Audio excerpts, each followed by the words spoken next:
Well, welcome back, guys. So this is Joshua Stone. We're composing live, where we have an up close and personal look at how music is made. Today, we are on part two, where we're gonna try to finish off this danger cue, I like to call it. This is a danger moment in the movie The Martian. And last time I actually played you a clip of it, and I can do that again. But this is an excerpt from a bigger cue from the soundtrack. It's called Fly Like Iron Man. And it's a really cool cue. Always left an impression on me when I watched it 10 years ago or so. And thought it would be fun to try to recreate that. So it's only about like a minute and 15 seconds long or so. But I'm going to go ahead and show you the cue again. We'll start from there, and then I'll play you. How about I play you my version, just leading up to that first half where we left off. Here we go.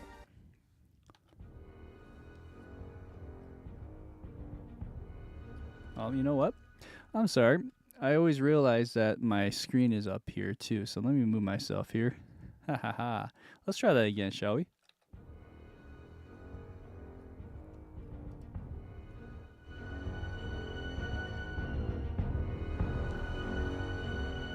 No dialogue at the moment.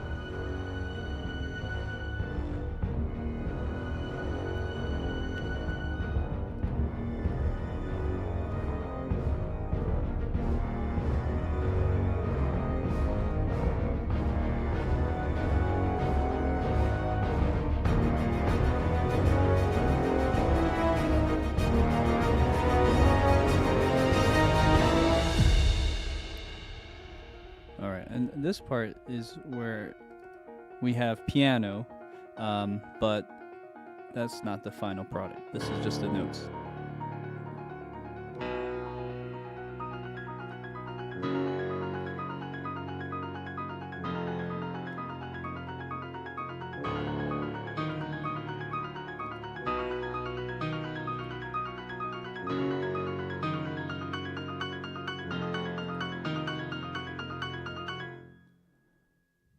And right there is where it shifts in the tone. So, because we're leading up to that, we don't know if Matt Damon's flying out into the cosmos forever and ever. But as you can see, she catches him, and this is a moment of release. But leading up to this, I love this spiraling moment here. So really fun stuff. So we'll try to recreate that now with the samples I have. Hello, Jones Cine Music. Good to have you. Thanks for joining.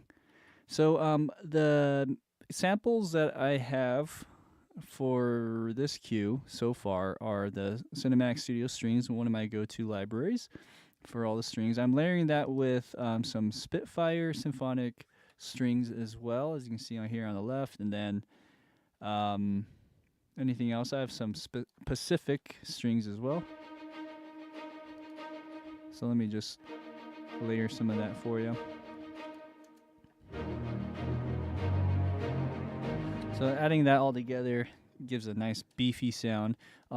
With the low brass and that low strings, that really plays you the melody of this piece. And there's not a lot of melodic low tuba lines, I would say. A lot of times these instruments are the supporting role, but it's nice to see or hear these instruments play the melody.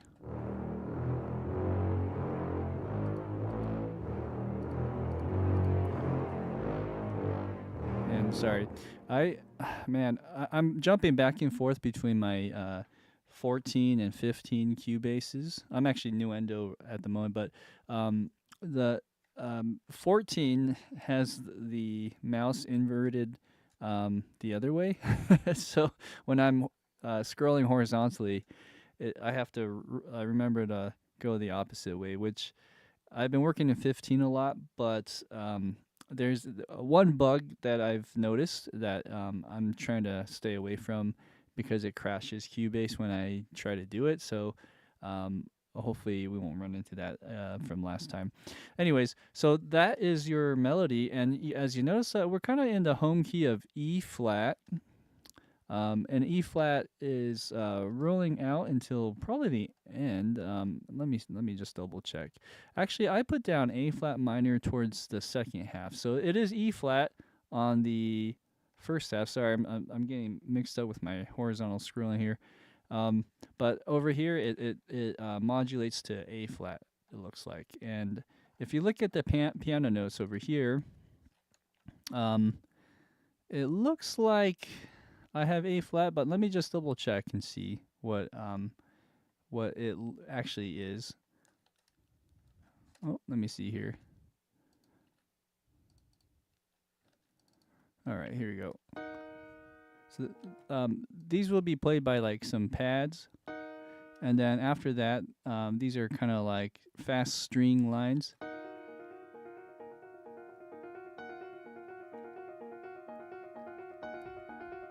Maybe some synths. Okay, so the reason why I put A flat in there is it because of this line right here. We have this. Sorry, click on that. There we go. So that top line is just going. The red line here is just kind of outlining this B flat. But then over here we have E flat. So it's like, yeah, I can't really play it that fast, but that's the idea there. So I'm actually debating maybe it doesn't go to A flat minor. I don't know why I put that there. I'm just thinking maybe it goes to A flat minor for that last chord. Let me see here.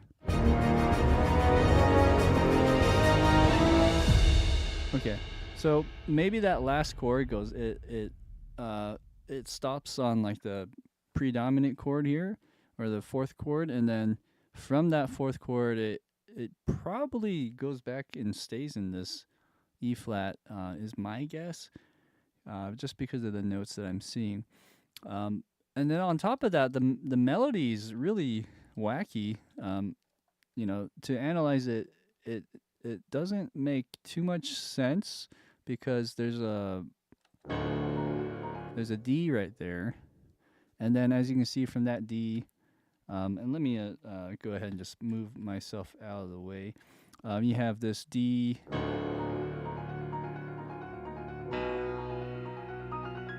Oh, and these notes here, ignore that. I might as well just highlight the notes that we see instead. This is the drums. I just put the drum on that particular note C there. So anyways, so you have D, B, probably G flat, and F.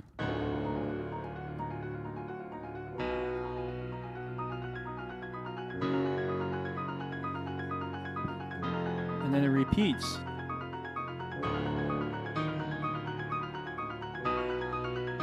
And as you can see, there's that E flat repeating or coming back in, and those are played by like horns and trombones maybe. Anyways, all of that to say, what key are we in? Probably it might just stay in like a E flat, but then the D, B, F sharp, or G flat signifies something else, and I put the notes in, but I didn't really analyze the chords, so I'm kind of doing this with you now.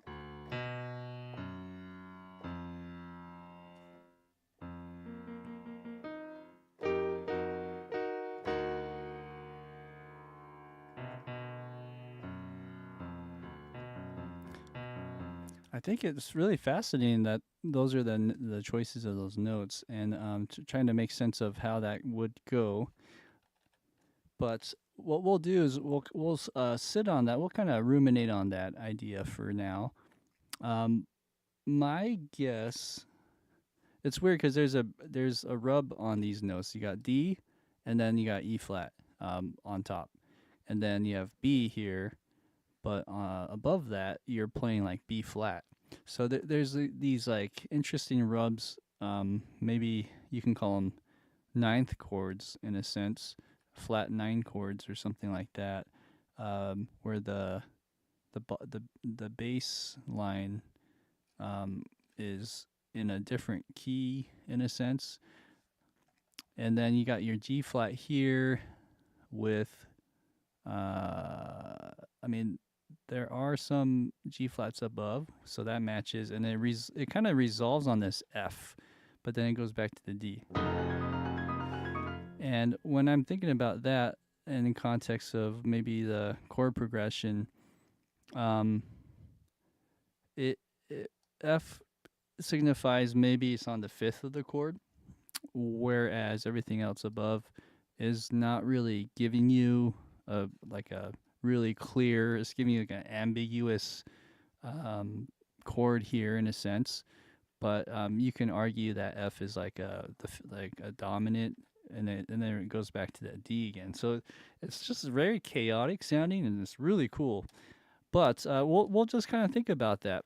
Maybe it's one of those things you just gotta sleep on, and eventually you'll have that eureka moment. Tamashi Trying, what is your opinion on the rule of three and the bed of needles? I am a little bit confused by rule of three. Can you explain more? And I'll see if I can answer that. Bed of needles.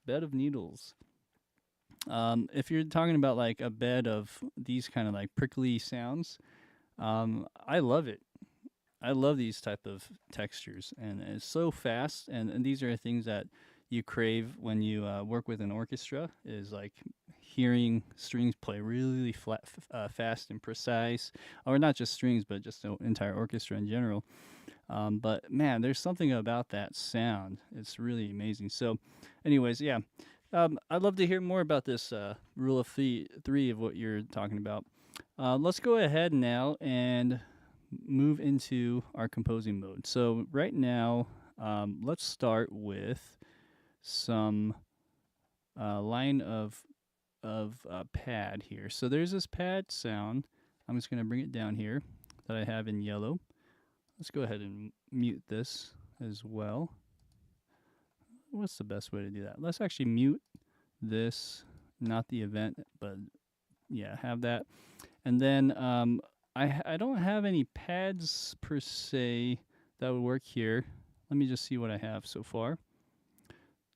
So I have this guy.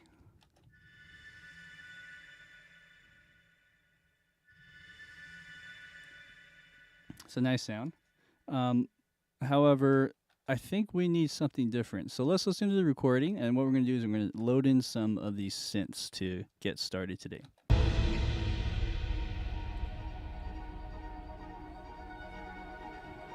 Okay. All right. So it's kind of like a hummy sound. It could be a choir. It could be something like a synthesized choir. It could be something with a pad. But my guess is we could go that route. We can go like something that sounds a little bit more like a voice, and see if that would work. Let's look at something like human voices, and I think all of these are pretty much full-on choirs. But there might be some chordal or choral effects ideas that might work. So if we go to maybe some boy choirs would be one idea. A women choir would be another. How about we start with just some woman Oz? I also have some better choir libraries, but I was just looking at Omnisphere just as a starting point. So that ah is really close to what I hear here.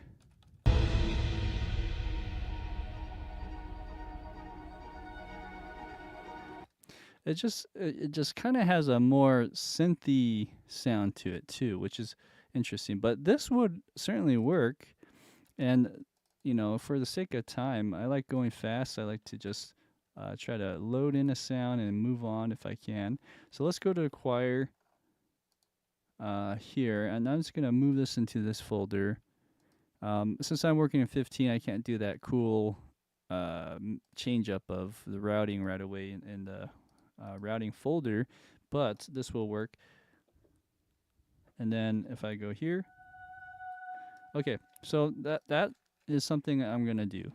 We're gonna call this choir woman Oz P. All right. Hi, Veronica. Veto. Hi, how are you? Good to see you. Okay. So this sound is cool too. I might actually layer that with that library that I just muted here. Okay, and let's just see what I can do.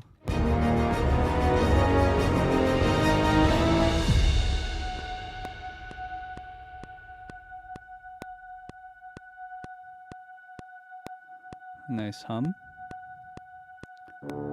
Lila Foe.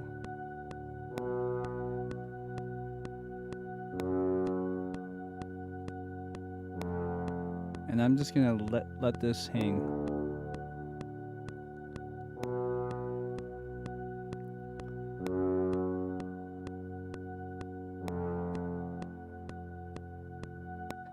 Okay, and then maybe at the end, what we're gonna do is we're gonna just raise that velocity up just a bit more.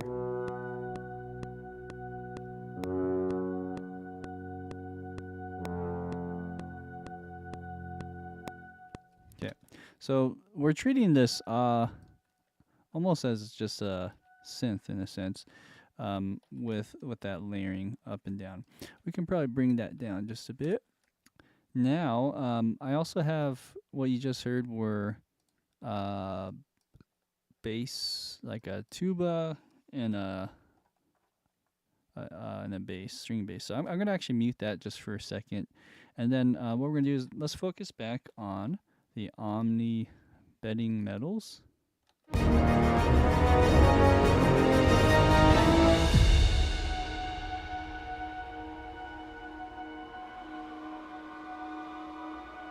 Okay, so if I were to solo that,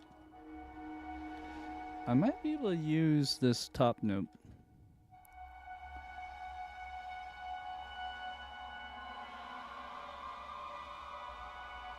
Interesting. But instead of playing it there, I'm actually going to have it play right here instead, because in the original recording, there actually is another lead synth that I'm hearing right here. Right there. It's like a kind of a, I don't know it's like a rusty sound to me.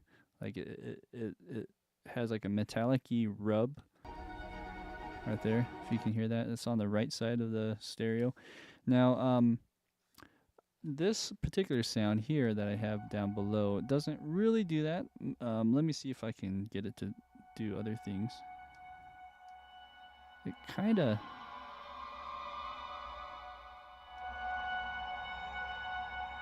It kind of does something, but it's not quite that sound. But that could be a placeholder. So what I'm going to do is I'm just going to put that there. And let's see if we can find something similar. And I'm not sure. I do have some other sounds I found earlier.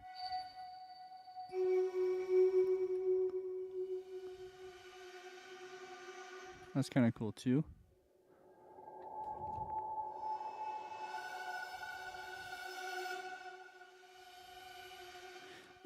This could work. It's not quite that sound. Let me see if I can just spend a moment on a different library like Zebra, for instance. And let's see if Zebra would have something like that. Tamashi, I just saw your note. The rule of 3 means that at a time you can only play 3 parts without cluttering the arrangement, and after that the mix starts to feel muddy and unorganized. Yeah, I'm not sure where that term came from. But it makes sense. Means that anytime parts are playing, like three voices or three like separate lines. Yeah, I mean, I think that's a good rule of thumb, but that I don't I haven't observed that all the time. Like in film score music, especially when you're listening to like the John Williams stuff where it's really dense. Um or other really great composers, they generally have something like seven lines going at the same time, seven different lines too. That is like in a sense where they're harmonizing or they do counter melodies and all sorts of other crazy line like harp swells and just whatever. And so, I mean, it just depends, it I tend to go bigger when I compose. I like working with the orchestra and synths, but I always try to simplify once I finish my ideas, and once I sketch out everything, then I try to go the other way where I simplify. So there is a push and pull balance where I think the rule of three would be good. You can even give it yourself a rule of five or whatever it is, but if you adhere to certain rules, I think you're good. Whatever works for you, I think, is what matters. So I'm gonna just go down to this particular set of libraries. This is from a film sound designer, film score sound designer. I should say his name is he goes by the Unfinished, and I'm just gonna look at some leads and things like that, maybe some pads, real quick. Leads are always tricky. You never know what you're gonna get.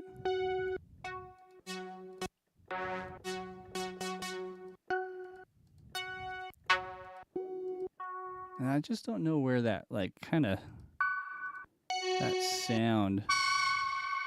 It's tricky. Let's not look at Lazarus. Let's look at something like this one, Quasar. Okay, something like this, like a little bit grittier.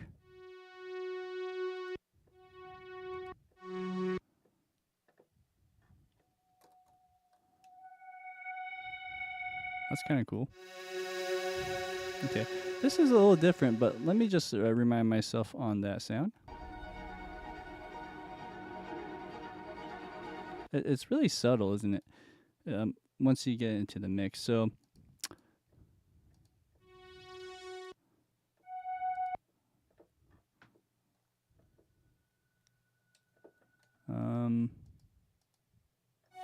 oh, there you go.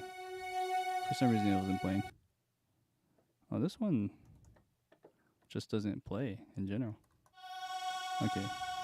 Anyways, this is the right note. Just gotta find the right sound.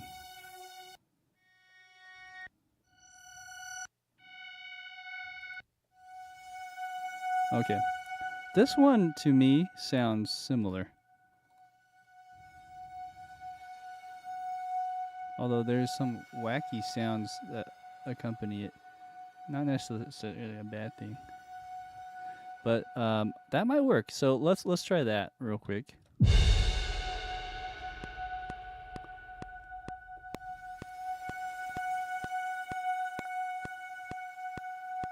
Okay, so that's one sound that might work.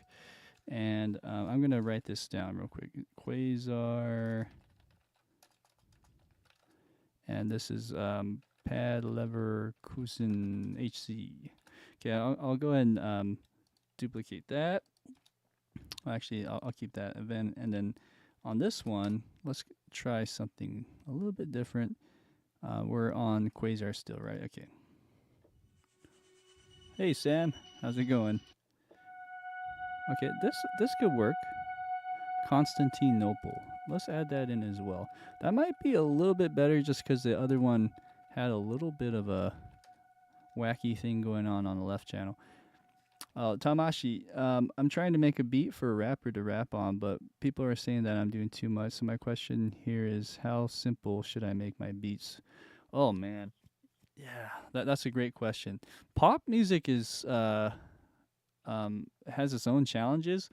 It's not my forte, to be honest, but my experiences working with like singer-songwriters or rappers is yeah, simpler the better, and high quality sounds. Like if you can even if you know how to play a guitar or something, or some live acoustic instrument like violin or whatever, that's way better than using samples in some kind of singer songwriter format.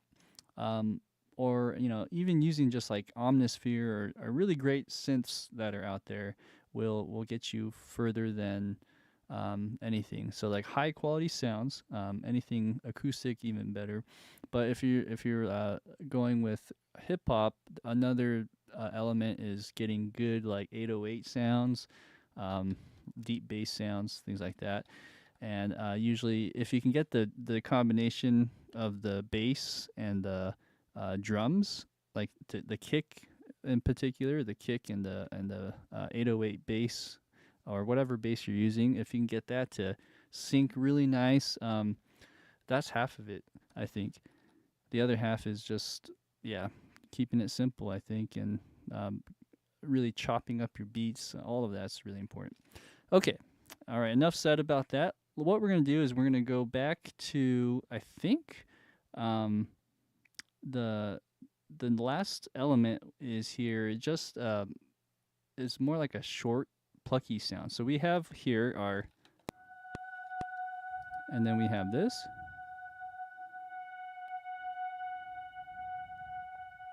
Okay, and here, let me see if I can just manipulate that sound a little more.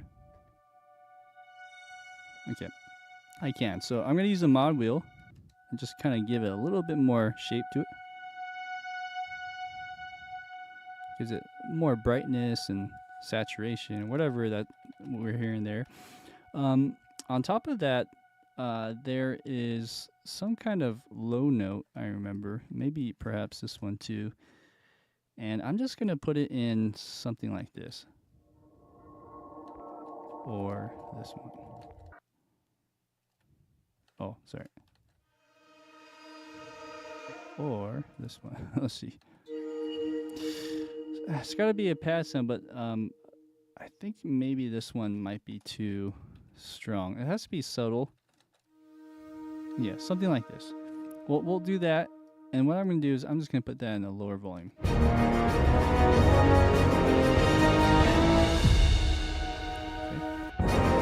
Sorry. Let me just see. Okay.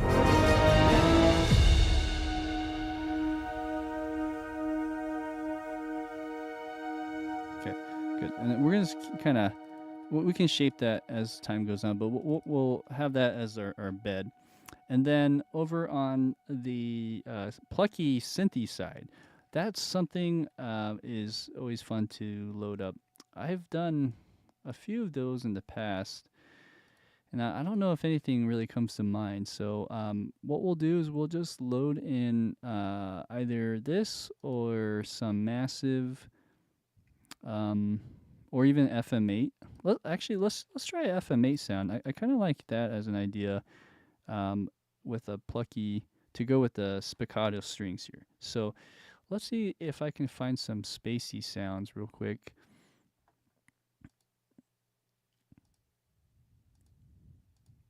Either a lead or a pad or something like that. Let's see if there's one.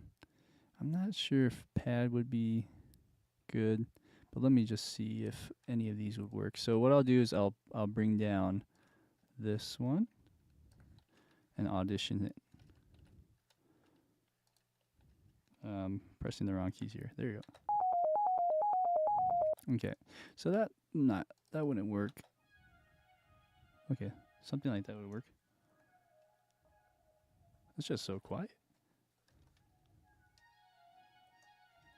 Okay, let's bring that up in the volume. Boost it up.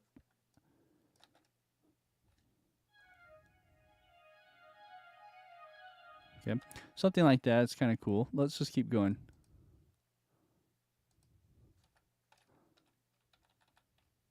I'm just going to loop that.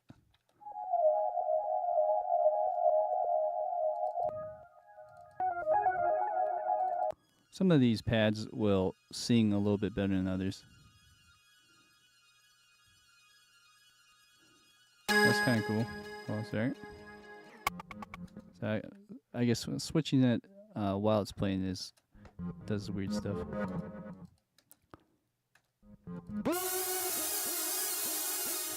So far, I kind of like this aura, but it's really quiet. Maybe that might not be the right sound, but let me try an octave lower.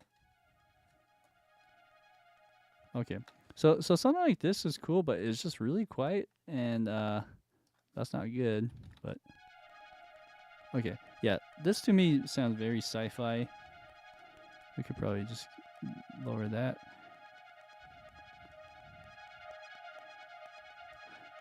I like it. It's just it's weird that it's so quiet. And my CC7's up too, volume wise. Let's see. Yeah, that's way up there, but still. So I'm just gonna boost this up like crazy, and hopefully we never change it to anything else, because that's gonna be bad. That's gonna blow our ears. So that is that one. I'm gonna bring this back down. Okay. All right. So we got one sound. This sound here probably should probably pan to the left a bit more.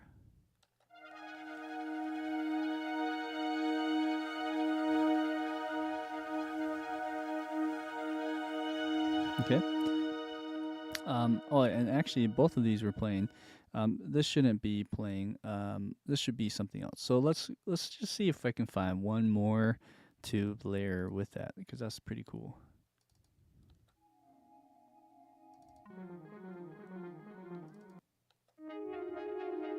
Oh, actually, so the other thing is sometimes synths are weird.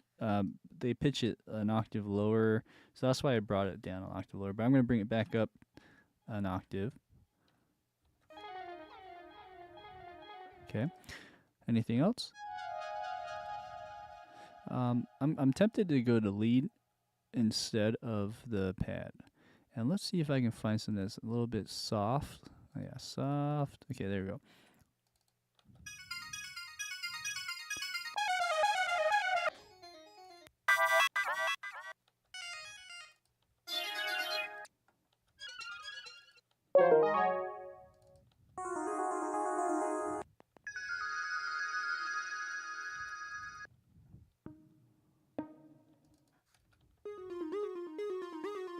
That's pretty cool.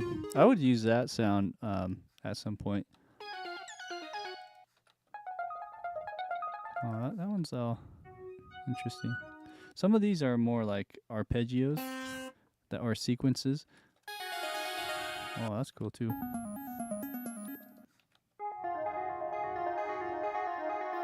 So let's go back to the recording real quick just to remind ourselves what it sounds like.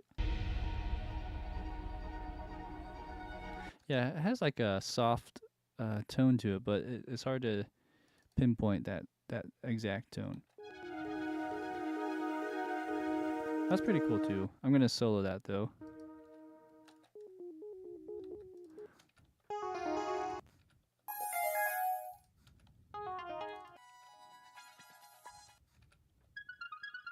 Oh, that's cool.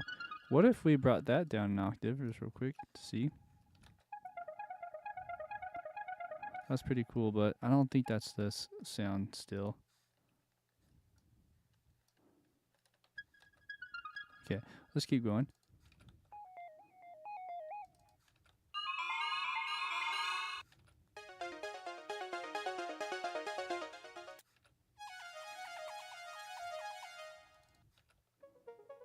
Oh, wow. That's cool.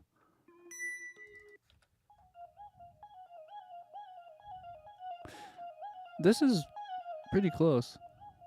It's more reedy. I mean, yeah, it says reed petite. It's kind of cool. I'm going to keep that one, though. This one's called reed petite. Reed petite. Okay. And any other synths that I'm hearing here?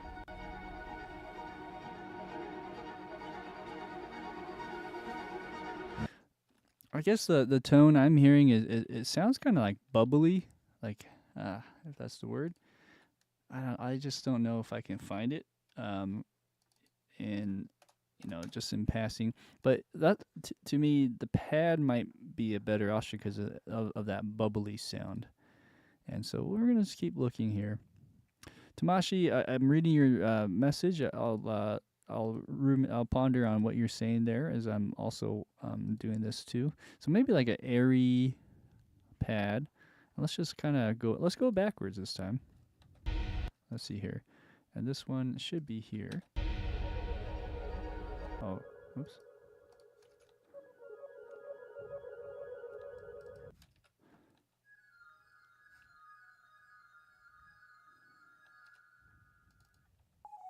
Oh, this is really close. Why don't we do this one? It's called science fiction, by the way. That works really well. Science fiction. Okay. So I think more or less we have our synths. Tamashi trying. He said harmony is such a vast and massive topic with every mood in it. So how to find a good chord progression, not worry about progressions could have been like how to know the right progression. Yeah. And such as composing. That's half the fun is discovering your own chord progressions that speak to you and that that is right for the context. So yeah, I mean you're asking the right questions. Most of those questions you kind of have to discover for yourself though. And for me it's sometimes you just play on the piano or the guitar or whatever instrument and you just discover it. Like you have this epiphany moment. Other times you might have to study another artist's work and kind of like try to extract what they did, like how to like just harness the chord progressions they use and why, and see and ask yourself why did they go that route. And I think you'll figure it out. Okay, so that is the sounds. Let's go and maybe mute this one for now. And then,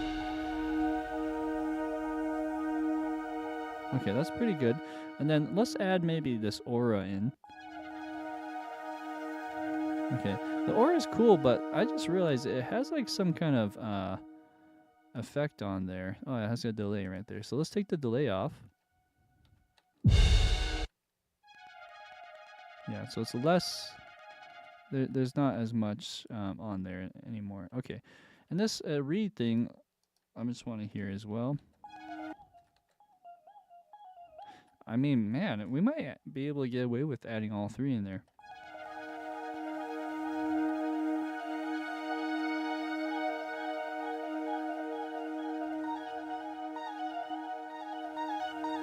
Okay, maybe not this this one so much. This one really let's see. Maybe not so much this one, but it's kind of cool at the same time. I mean, we might be able to get away with it if we just lower it. To me, that's so sci-fi.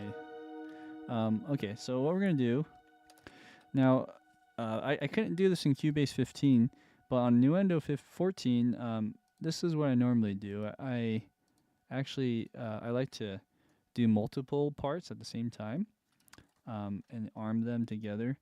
Let's see. For some reason, I can't see my arm button. Oh, there it is. So all three of these are armed, and I'm just going to solo so you can hear. So basically, I'm going to do that. I'm going to shape it a little bit.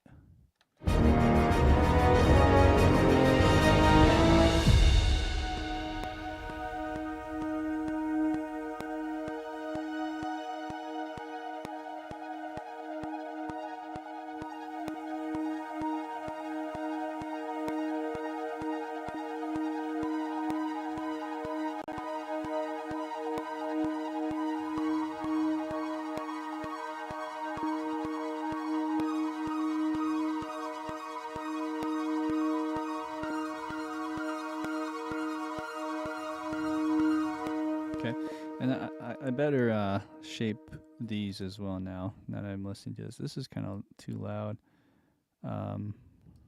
Let's shape this one too. Oh, sorry. You know what? What I need to do is go the opposite way. Oh crap! I think I accidentally took down the wrong one. Okay, sorry. So I need to go here, and I actually need to go the opposite way. I need to bring this up.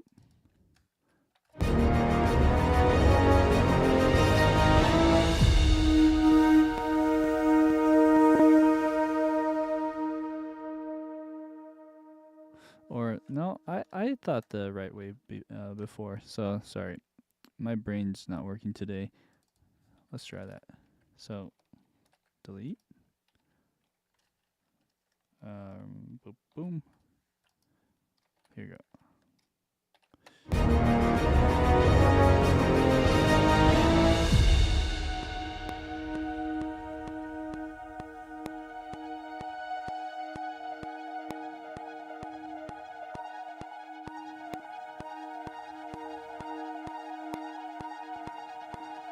Okay, we'll let this sit. So we have an E flat, B flat bed. We're gonna keep going up and up.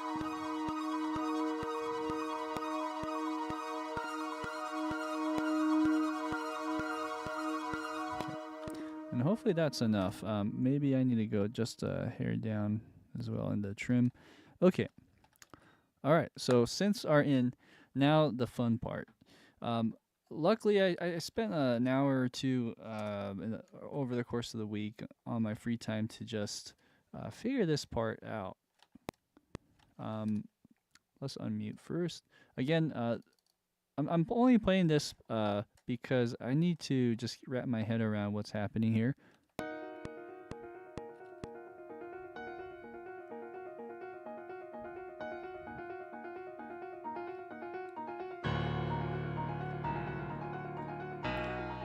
Okay, and ignore this guy right here. Those are drums.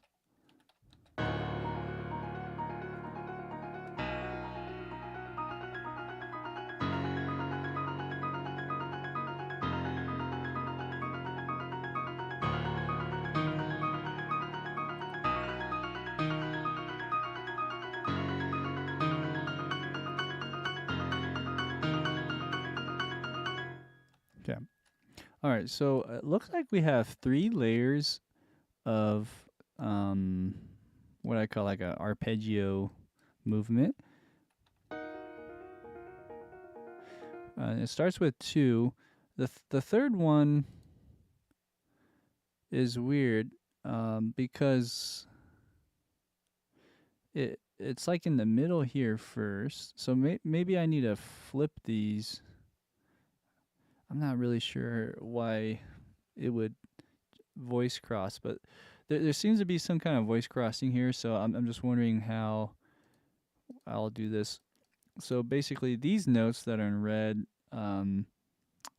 I hear only one note, and then it crosses to something like this on the measure 16, where it starts doing these high violin 1 parts. But I'm just wondering how that worked with that. So let me just listen to the recording.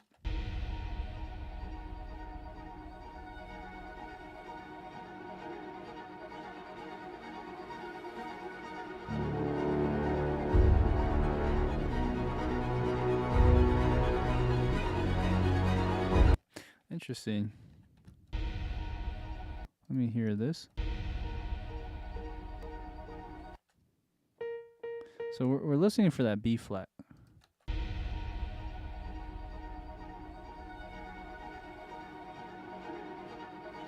So that B flat sounds more like a viola part.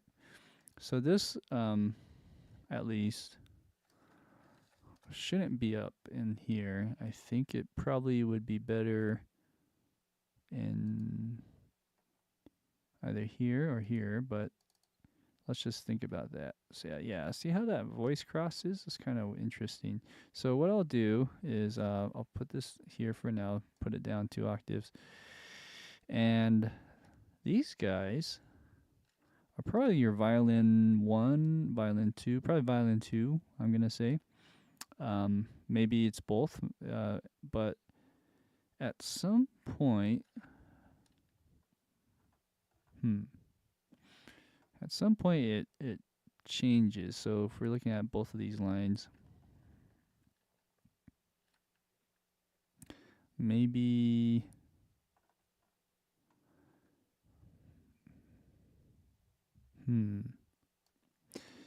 I was seeing if I can move this over here like that.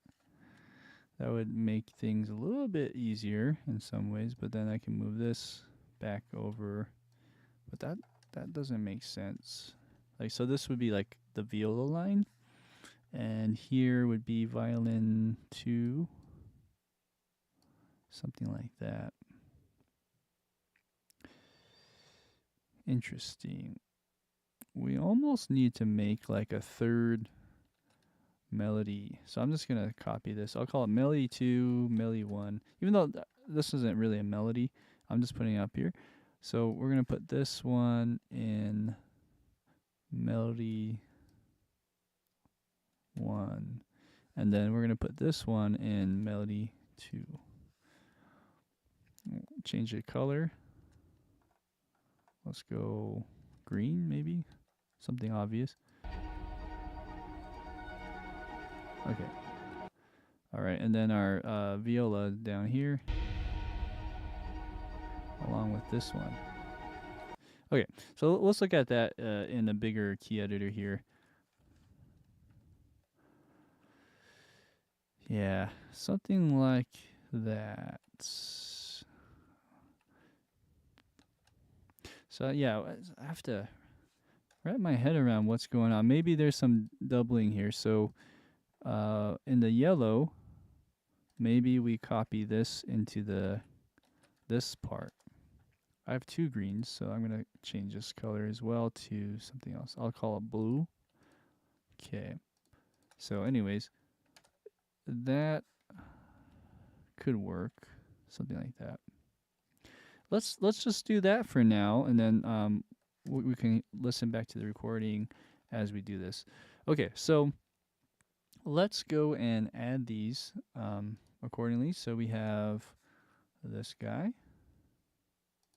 This is probably cello, viola, somewhere in that range of notes. So let's put that on this. It could be both.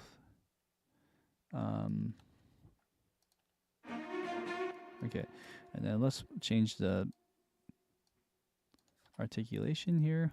Definitely spiccato for these guys. Okay, and let's also merge these together. I'll try again.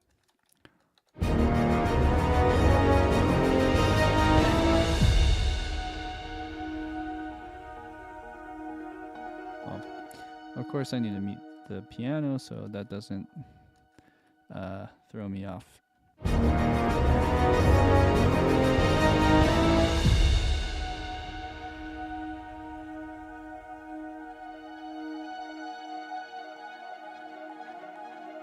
It's kind of something like that. Yeah, let's try again.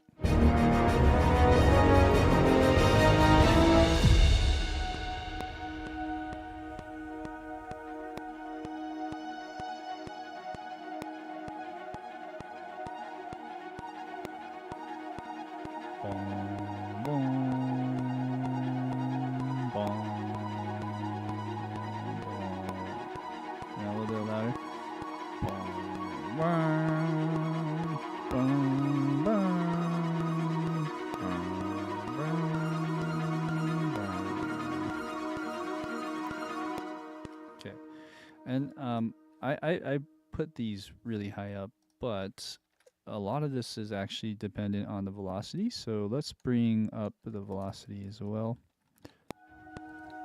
Let's just bring up the velocity overall. And then maybe on this second section, when the horns come in, it's just a little louder.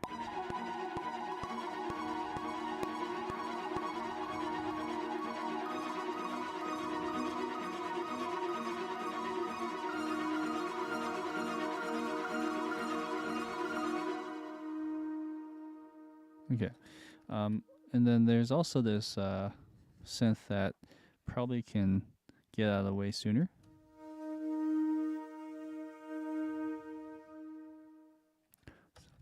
Maybe not so drastic, but I'll just draw it. Just go like this.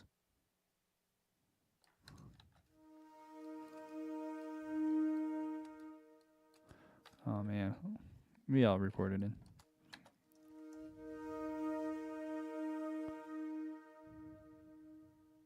Okay, something like that. I might have went too down on that last note.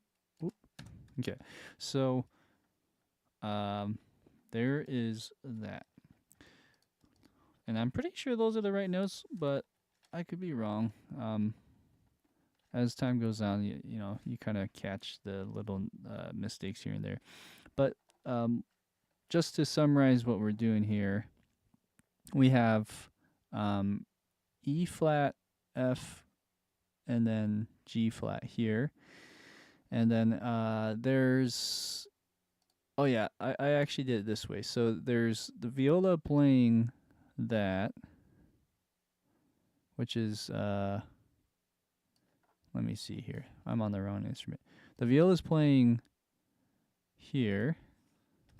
And my thought was the cello is either just playing this, or they're playing this plus this.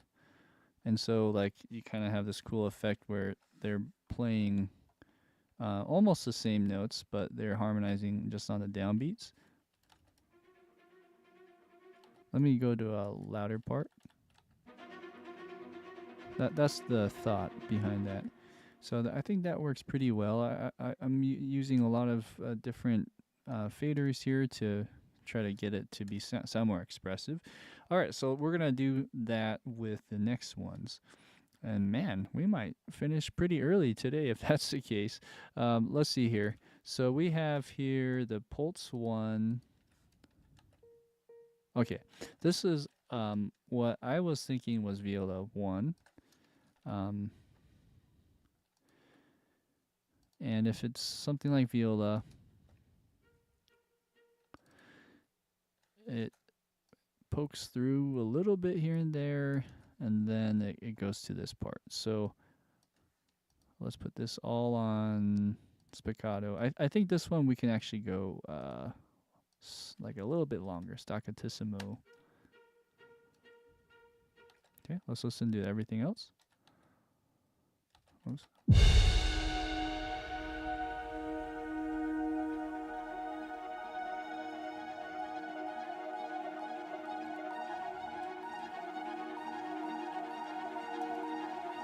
Okay, let me go a little bit more on the velocity.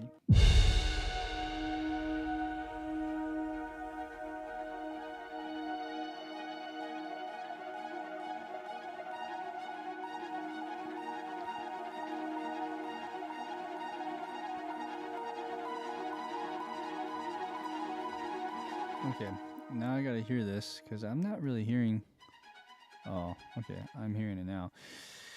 I think this with the violin too would help, but I think we need to really boost those notes up. And also, these are tricky because I play these in the piano, but I think you need to give it even more shape somehow. And you know, usually what I do is I just kind of, this is like eyeballing. It's not a really method I would you know, preach or condone, but sometimes I'll do like something like this, and that will help give some shape.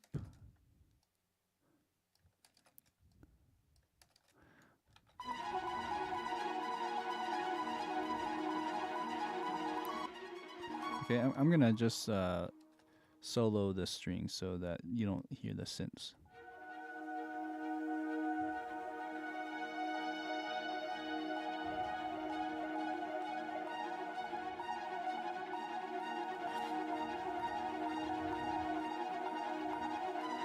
Okay, all right, so what I'm missing is this part here. So what I'll do is now either find these notes and just put these in as well. Oh, it's this one right here, actually.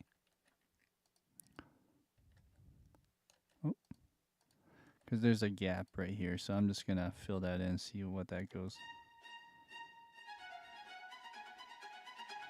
Okay, and you know, in reality, maybe it's doing this, you know, and we're just hearing the, like, at least my ears are only picking up the downbeats because everything's so dense here.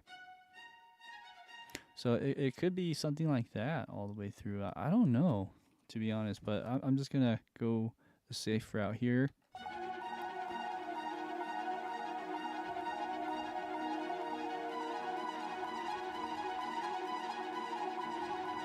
Okay, and the melody's kicking in, the bass line. So we'll at least add that in as well. All right, best viewers. I'm not sure what that means. Let's go ahead and block this person. All right, so going to the next line. Sorry, I read my messages here and there, and sometimes there's bots, I think, or spammers that just join the channel. So I just kick them out generally. It's some generic message always. Okay, so with that, I think we're okay there. I'm just wondering if I should shape it even more. Maybe I will. Oh, sorry.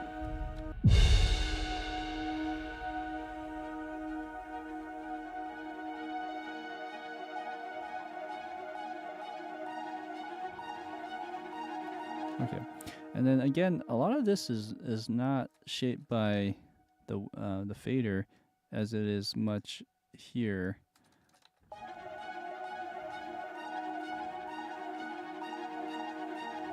Right, and you have to shape it to taste too. So you can't just set it at a number and hope for the best. So that's kind of a more programming thing now. So like I feel like it needs to crescendo into this part.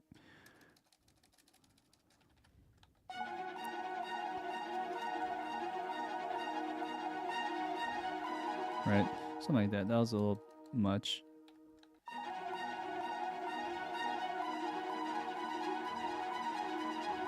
That's the idea.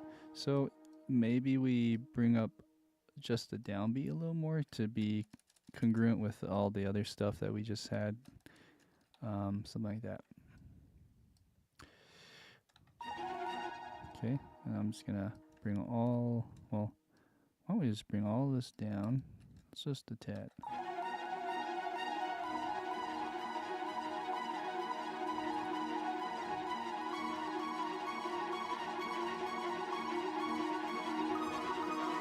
Okay, now I do I am aware that these notes might be high on the viola, because some of these notes aren't even playing once you hit a certain range. So that's another thing to consider. But that's what my instincts are going. So let's just listen to see. I'm gonna listen towards the right side of my headphones and see if violas actually play this.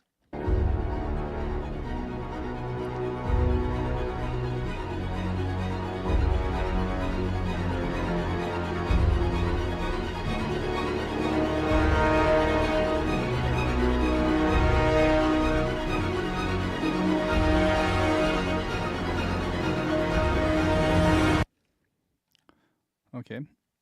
It's hard. It's hard to hear it.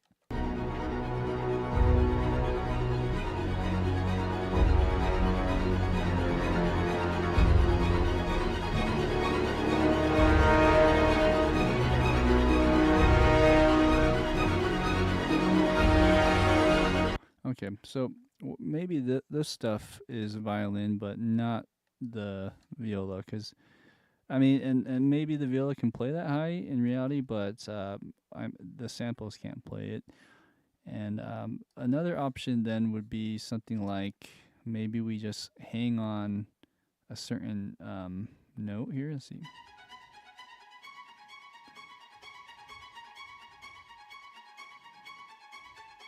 And then just kind of do this and see if that would work. That's my first guess. Let's listen to the strings. Let's try again.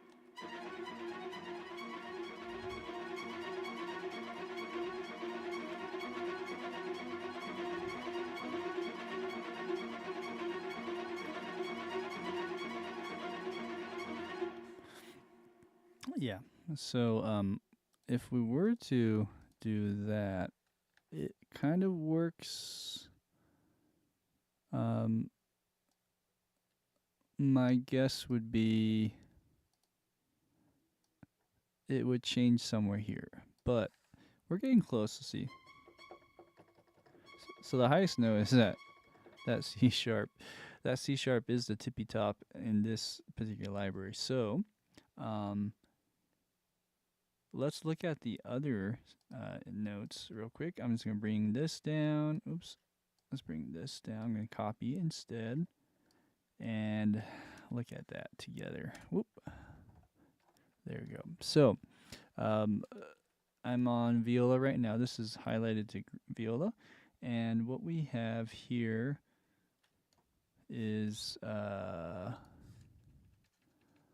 of a set of notes that do work for the most part. Let's see. Okay, so it diverges right here on bar 20. So that's a problem because there's like a secondary rub here. But then here, it could work because these are like in thirds. Are they? Yeah. They kind of work, but not so much here. So from measure 20 to, let's say, this one, or let's see here. Where does it change? Right about here. So measure 20 to 21 and a half of bar 21. What I would do is either we do something like that and see if that would work, but that could change the feel of everything. Yeah, so what we could do, if that was our limitation, is we could go like this.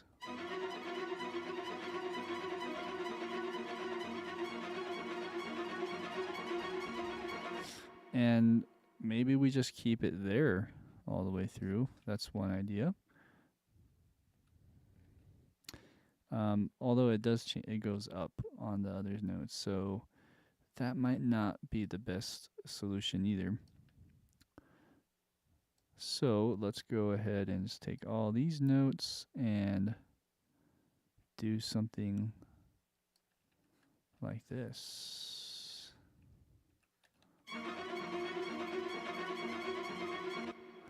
Not so much. So what would they play besides that? Now that's the question. So if we were up here,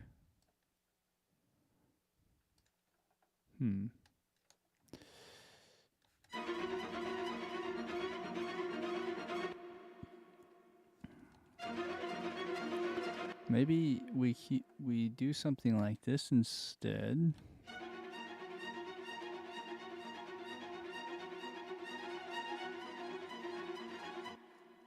Okay.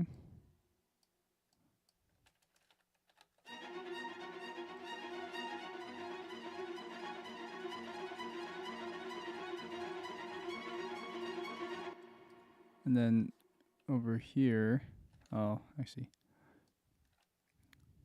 We could go an octave lower, but then that gives a weird texture change.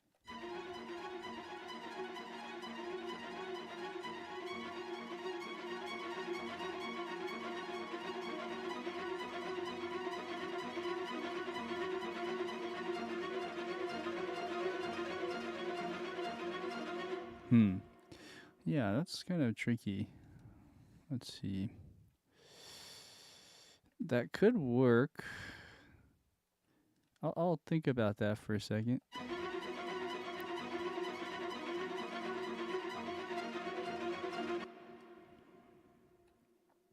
So maybe here we can go. Yeah, and this kind of breaks away from the pattern, but what if we did something like this instead?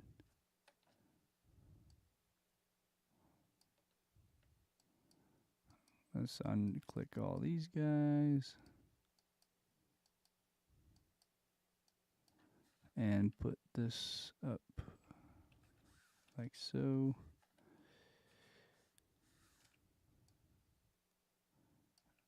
So I'm going to match the top violin 1 part, but I'm going to go an octave lower. Like that.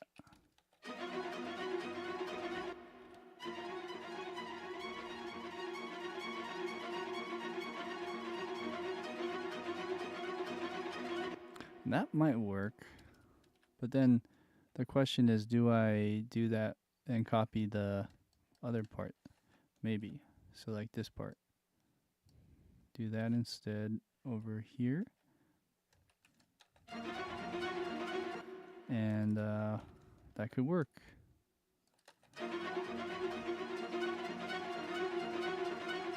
Okay. So we have some other things going on here. I haven't really set the articulations in there yet, so it sounds kind of funny. But with this, at least, now we have some structure that could work for the viola 1 part. In that case, we're just going to shape it.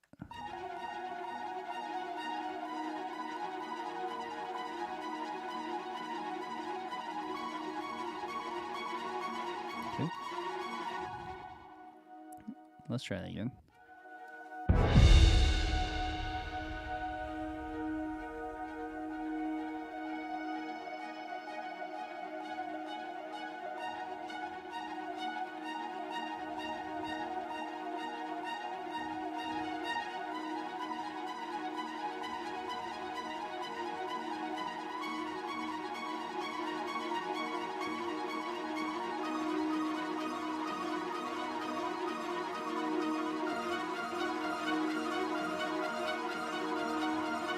Oh yeah. Okay, so this part actually won't work because the violin 1 is doing something very specific. It's kind of highlighting the 8th notes, dun dun dun dun dun dun. I remember hearing that, but what I would do, and this is more of a weird move, but you could do something like this after.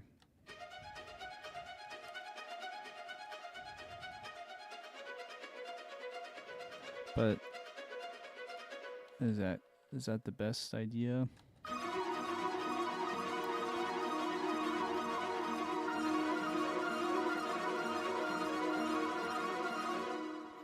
That could work once you hear everything else. The other thing I need to do is a lot of these instruments don't have the offsets in place, so I'm just gonna add some offsets.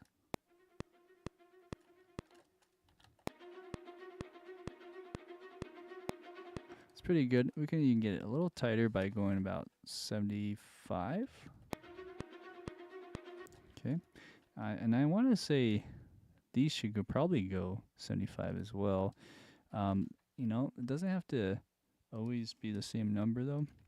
So what if I changed these as well to like just random, just so they're kind of meshing. They're not like fully 100% tight, and it gives it more of like a washy feel, but not so washy that it sounds like mud.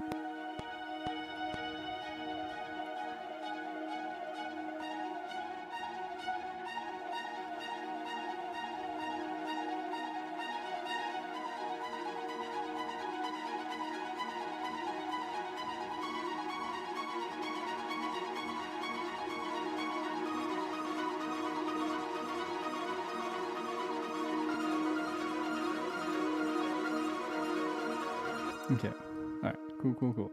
So that was the viola part. We are listening to this on accident. Let's go ahead and add this in now. So this is the violin 2 part, and I'm going to have to make sure that this sounds good in the beginning especially. Okay. So and on top of that, the synths can get kind of washy and wash over the strings. Gotta be careful about that, especially this one.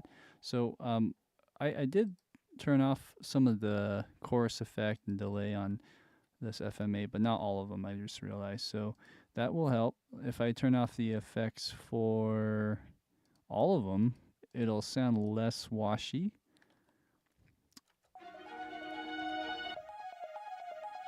Okay. And then we can reintroduce some of that back by adding something like this in here. Did I put them in plucks? I did. Okay. Pluck. Okay, so anyways, let's add a verb on each of these. Do I have that here too? Yes, okay. So then we turn them on. Let's put it to, let's say, -20. I have to do that for every one of them. -20 and so on. Sorry. I have a setting that I turned off, and it makes certain things easier but other things harder. Okay, so we have that now. So that's washing a little bit less over, hopefully. It's kind of hard to hear that, but yeah, it's a little bit tighter. So then we go with the strings.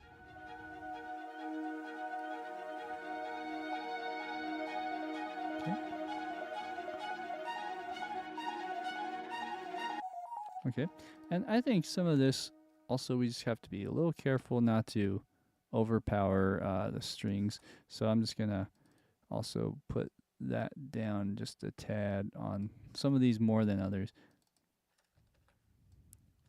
Okay.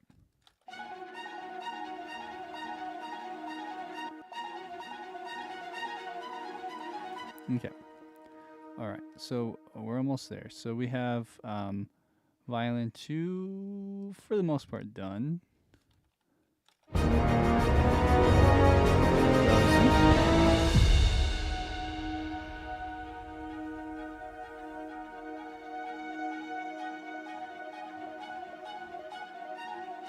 Okay. Good. I think this needs to be brought up a little more. So let's just do what we can to do it in a methodical way.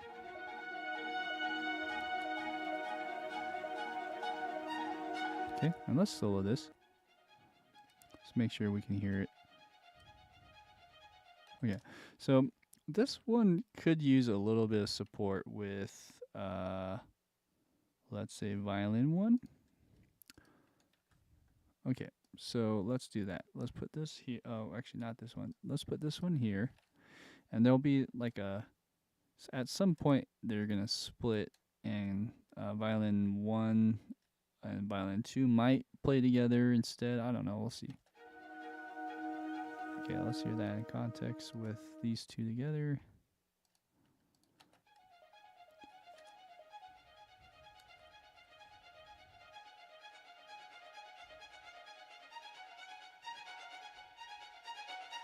Okay, that sounds like a mistake, but I think I did that on purpose because there's like a little pause here. Because there's a little thing going on here, a rhythmic fill or something. Okay, good. So I think we can still grow, and here is where we can do a little bit of that kind of ebb and flow.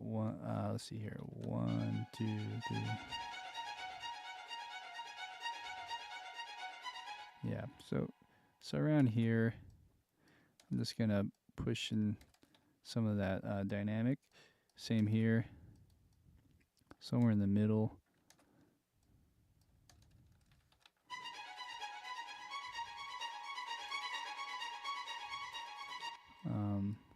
So I'll just do that quickly.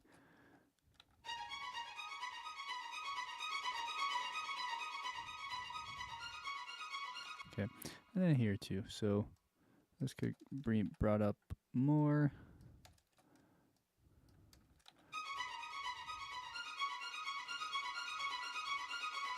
Something like that.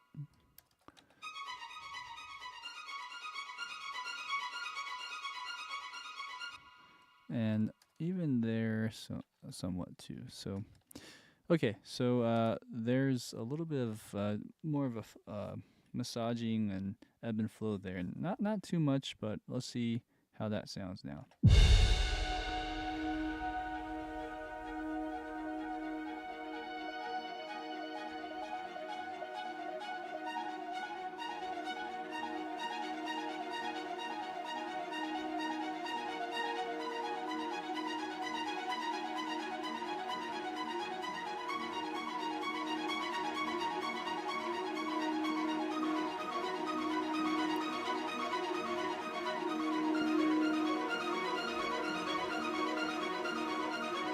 Okay, it sounds nice for now. I mean, if anything, a little thin, but we haven't added our melody in just yet. We're actually adding the bed for the melody, and it's weird because generally, when you add a bed for the melody, it's usually the opposite, where it's the bass line and some of the mids and pads and chords and stuff like that. But in this case, this is the bed. In my opinion. So let's go to the last one. You have violin 1 doing this part here. And then I might actually layer some of this over to my Spitfire stuff too. That's another idea. So let's just put this in for now. Okay, so this one needs to go spiccato.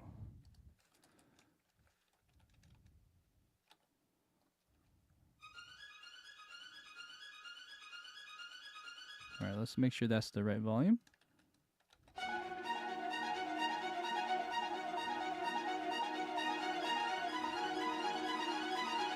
Okay, so this one sounds like it's behind the beat. Oh, that's because I don't have this offset. So let's go negative 65. Cool. All right, this actually makes me wonder though. Does this sound off now?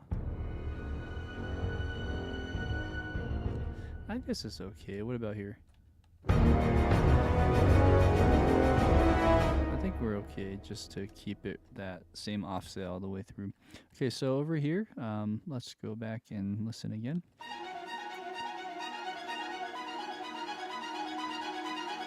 Okay, so again, just adding some velocity here and there to add like a ebb and flow.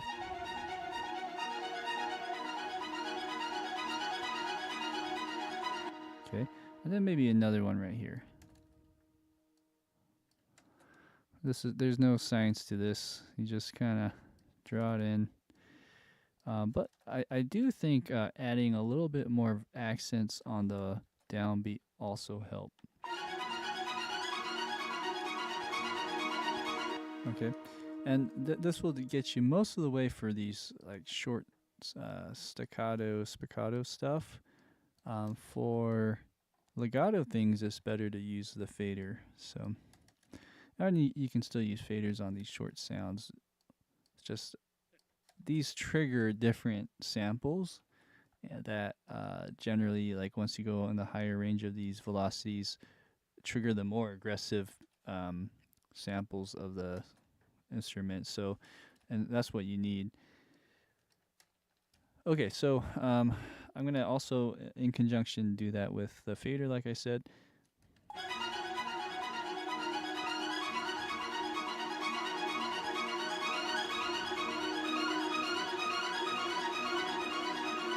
Okay.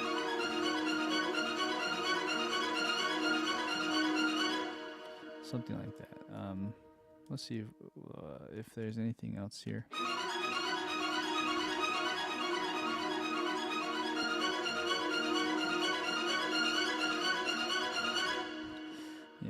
Now, I know that this right here was kind of a tricky one to figure out. Am I 100% sure this is right? No. But this is my guess. So these notes probably are a little quieter. Like this.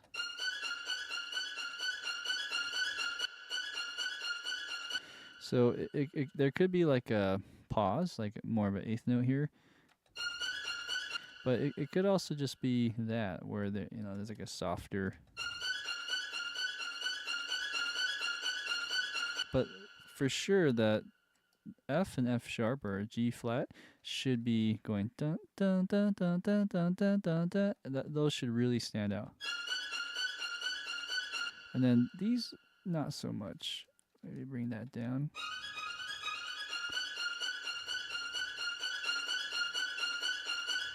Right, so something like that. I deleted some of this. Maybe I need some of that back. Okay. Yeah.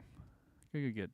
So let's go ahead now and copy some of all of that information, mainly Violin 1, Violin 2 stuff, into our Spitfire, just to give it a little bit more volume. I might even want to add like a Spitfire Viola. Let's add that in now, turn it on, and let's go ahead and put this in here as well. All right, and it should be activating. Sometimes it takes a sec. Oh, it's just quieter. Okay, I can hear it though. Okay, so let's bring up some of that for the Spitfire stuff. All right, and as you'll hear, the velocities behave a little differently. So I'm just gonna bring it down a little bit.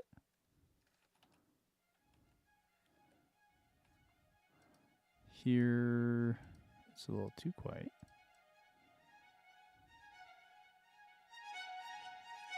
Yeah, so every library behaves a little differently. But again, these are layered, so it's not the end of the world.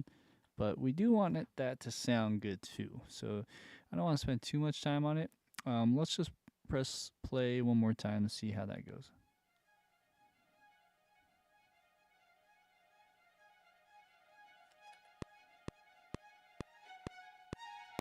Okay, so this part sounds a little weird. It's super quiet, by the way, but I still hear some kind of poking out.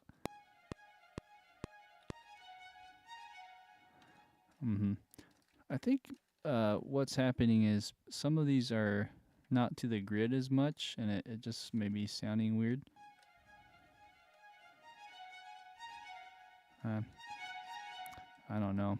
For some reason, this one really wants to poke through, so let's not bring it up as much.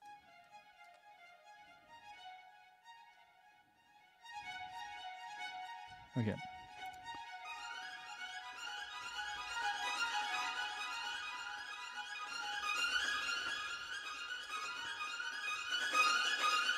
So as you can hear there, that's sounds kind of too artificial to me, so that might be too much. But yeah, you just want to compress that to make it sound musical.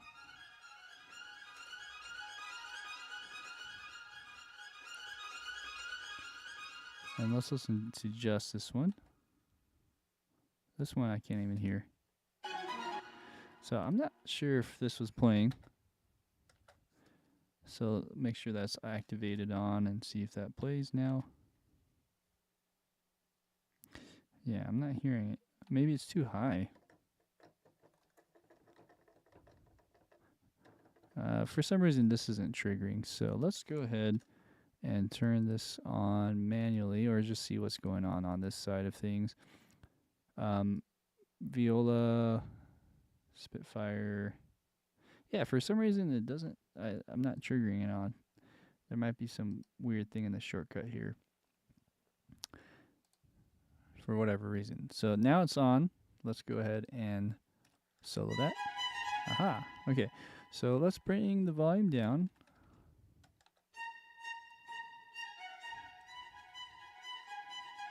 Okay, let's bring this back.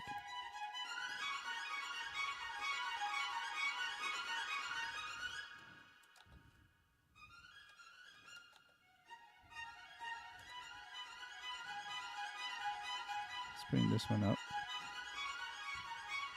Okay, and I think we're more or less in that range now. So if we were to press play, I think we got all of our string elements in there. And when I say string, it's this pulsy arpeggio thing that's happening. On top of that, there's probably woodwinds playing with the strings. Woodwinds are kind of weird when you're playing non-stop notes like this. You kind of have to give them breaks. So a lot of times you alternate with, like, let's say, clarinet plays beat 1 and 2, and oboes play beats 3 and 4, and then they kind of get to breathe and take little moments to breathe. But we could do that too. Let's just hear it though.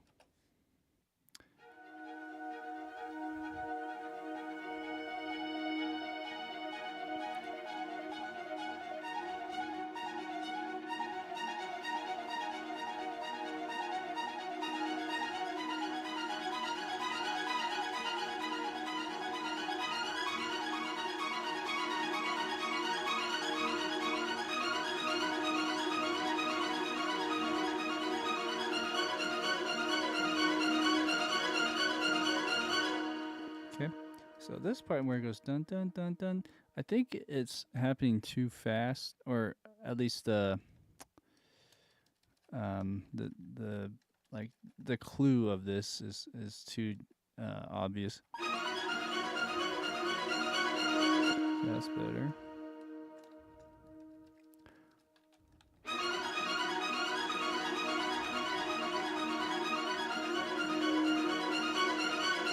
Okay, even this can just go down a bit, huh?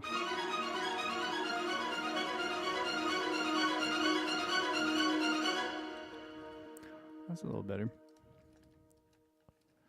Okay, so yeah, we talked about woodwinds. The only thing I would say about woodwinds is you do have to treat it a little differently if you want to be somewhat realistic on that. So I'm looking at the time. It's 9:30, so I would rather go into the next part, which are the melody and then the drums. Once we do that, then we can go back and do fill in the details. But let's see if we have the time for that. So let's go to the bass line. Bass line will be probably tuba, maybe bass trombone. Let's do that for now. So we have here. Oh, actually, I already put this in, didn't I? Okay. So I have tuba. I'm gonna use the Arc tuba, Metropolis Arc 1. There's 3 tubas actually, and then we're gonna do the Metropolis Arc bass trombone. I'm gonna put that together. It's already pretty loud.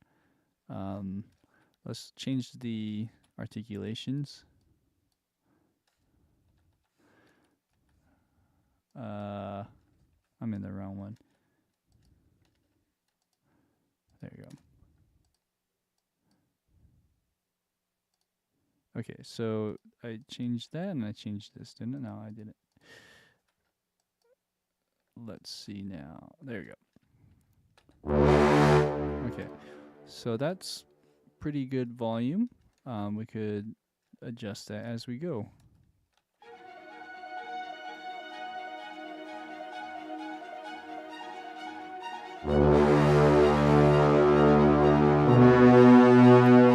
That's pretty loud.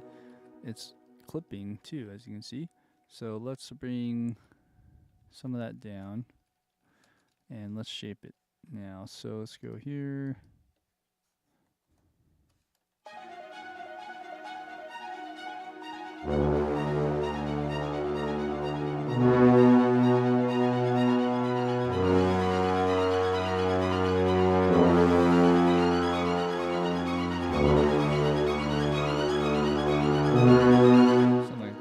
try that again. I'm in merge mode, right? Okay, let's try again.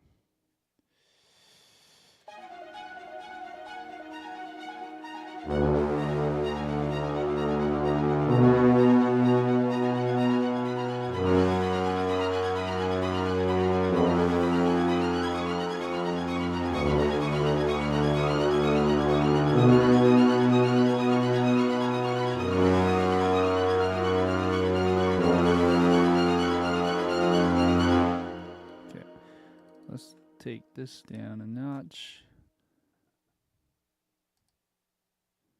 Let's see here. We're in step mode. Okay. All right. So let's do this as well. There should be a breath. Boom, boom. Maybe every other note. So let's just kind of give it a little thing like that. Let me make sure both of these are highlighted though. Boom. Okay.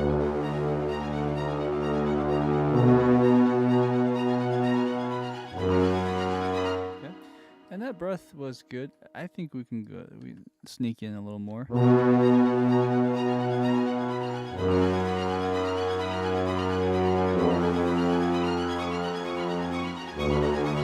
Yeah. So, and maybe this one we can hold it out till the very end. Okay. So that's the idea there. I feel like we are missing more of that. There's like probably a contra bassoon in there, probably a bass clarinet. So let's add that in and make sure we're in the right articulation for something like this. Okay,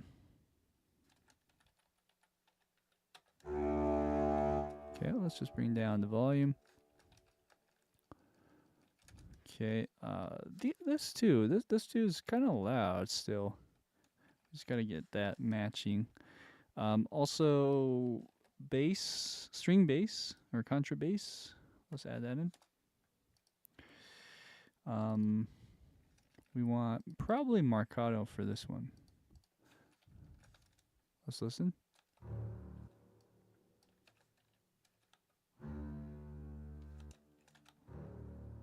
Okay. All right. So my guess is tuba needs to go. Can it go this low? It probably can. So let's try that with also the contrabassoon going that low. Okay. All right. Let's listen to that now.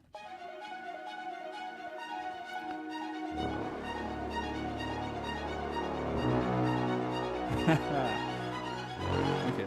So let's get the bass trombone to really pop out more.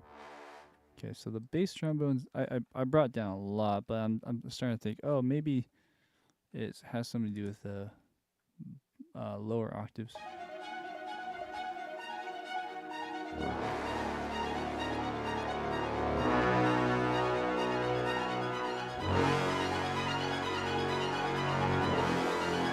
That's really cool. I'm gonna not make it so exaggerated. So the combination of both of these, which is the expression and the mod.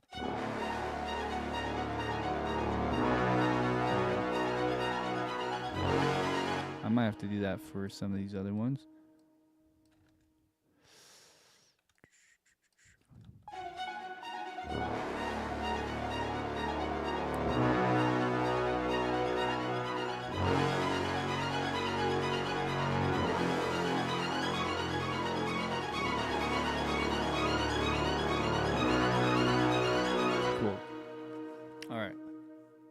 So then there's also a bass drum hit. Let's add that in real quick. The bass drum hit's pretty easy. You just got to get the right tone. And this I muted, but it just hits on beat 3. Or are we in 6? Oh, sorry. Beat 4. 1, 2, 3, 4, 5, 6. 1, 2, 3, 4, 5, 6. So it just hits on the 4. We got to bring up the volume of this and see how that sounds. Okay, we can try a different bass drum. Oops, this one.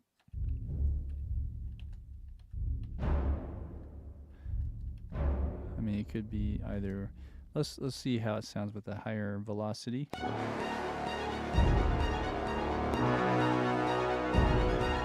Okay, that's kind of cool. Excuse me. I think this one works, but it also gets sucked up by all of the low end stuff.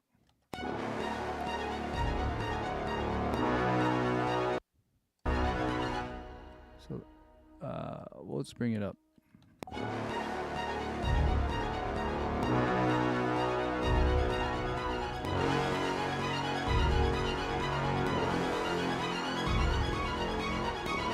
Cool.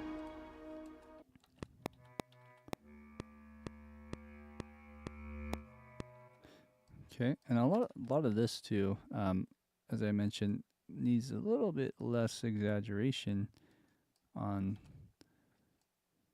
what I was doing with the crescendo. So maybe we just do a little less of each. Okay, but it's nice to have that too at the same time. The only other thing I was going to say is we have maybe trombone adding a little taste of that too.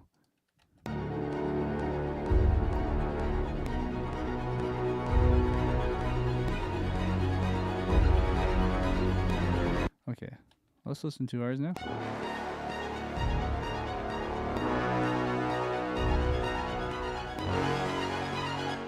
Cool. The bass trombone, we don't have to get it perfect with, you know, how it sounds in the recording, but I do think some of the lines here that play are swelling less between notes than I thought, which is changes my whole game plan a little bit, but maybe we don't have to change so much of it. So, like, for instance, if I were to just go like this instead, let's, I don't know if I can copy just that, but let's just hear how that would sound with everything else. Well, let's see here. Maybe we don't need a crescendo as much. Okay, so we kind of do something like this. All right, like that.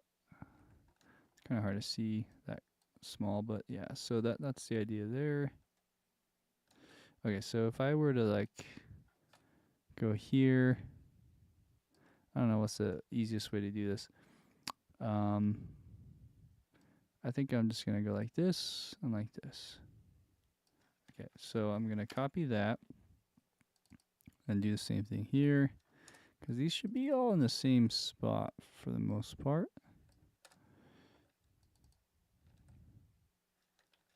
Oops. But I'm just gonna see how this would sound. I think the first one is important.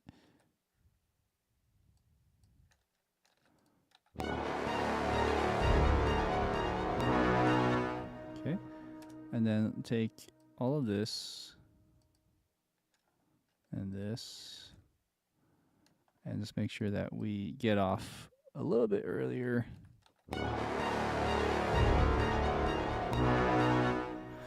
To me, that was more characteristic of the recording, the way that was played. But, you know, it doesn't always have to be like that. But yeah, there's a little bit more presence to it.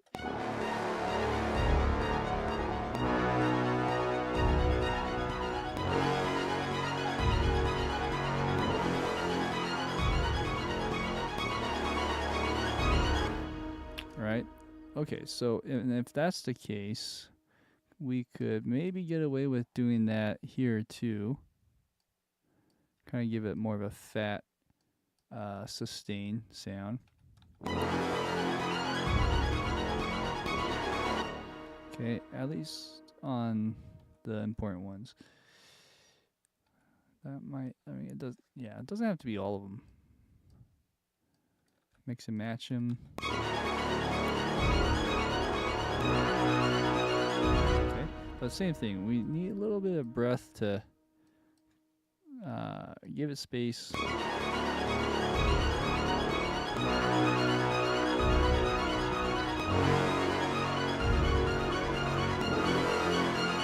Cool. And the other thing is, maybe we start a little earlier.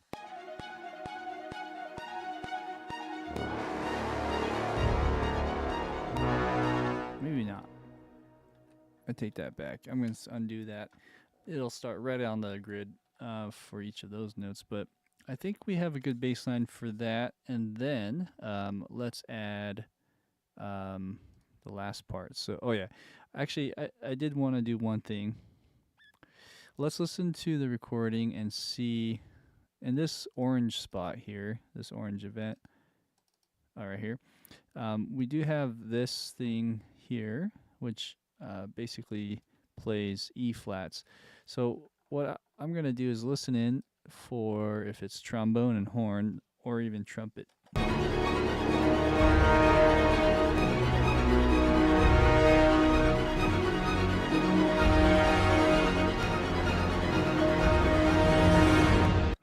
I think there is a trumpet on E flat, like the E flat 3 note. There's probably trombone and horn. So let's add those in. So let's just go like this. And let's go to, we'll start from the bottom. We'll do trombone first, maybe this one. Okay. And boom. This will be on E flat.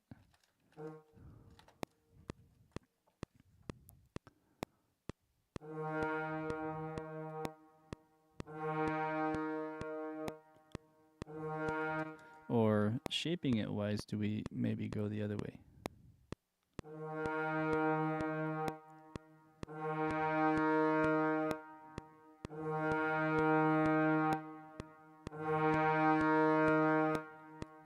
Okay.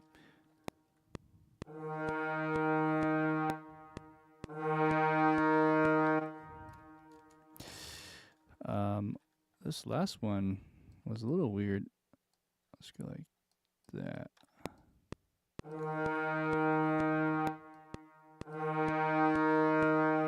Okay. All right, so that's one trombone part. We can even go. I'm just wondering if we added a fifth in there, how that would sound. If we bring it down.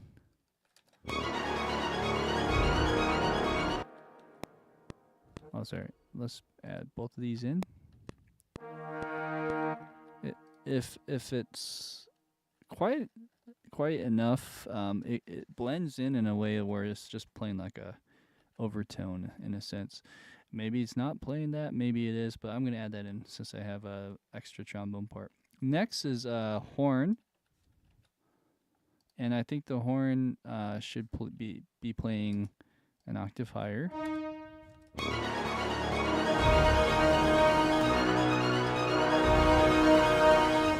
Cool. Let's just shape that a little bit better. So let's bring that down a bit.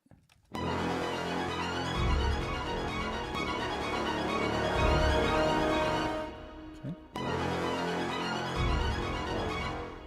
Let me bring this back to replace mode.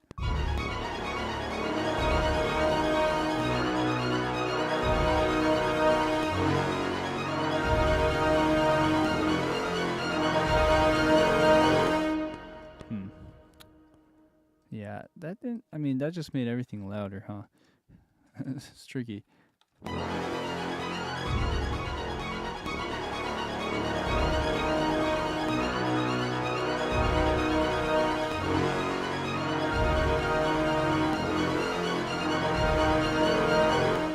Okay, that sounds a lot better. And then we'll add the trumpet as well. Maybe I'll do this one.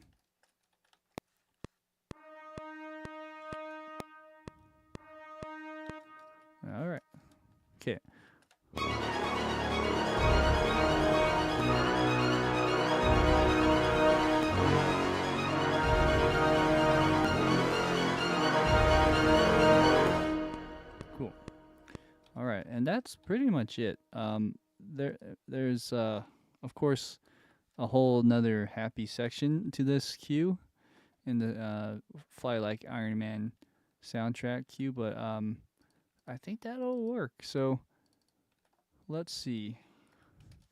Let me just listen to the last part and see if there's like any cymbal swells or like a bass drum roll. Okay, yeah, there's another cymbal swell just like right here. So let's add the cymbal swell, but let's also see what the brass was doing there, because the brass was doing something different.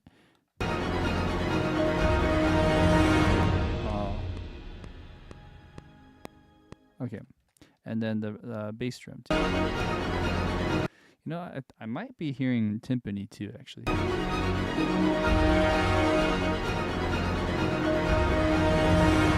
yeah, this is timpani roll there.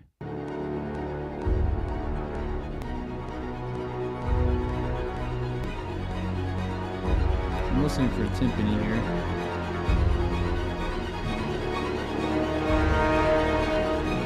Okay, so I think the timpani comes in here. So we need to add a timpani as well. So, do I have timpani? No. Let's add that in. So I'm going to use a Spitfire. Maybe a Spitfire. Or the Cineperc. So let's add both of those in. All right. Thanks, Sam. Have a good night. Thanks for watching. So here's our timpanis. For some reason, these buttons are not working.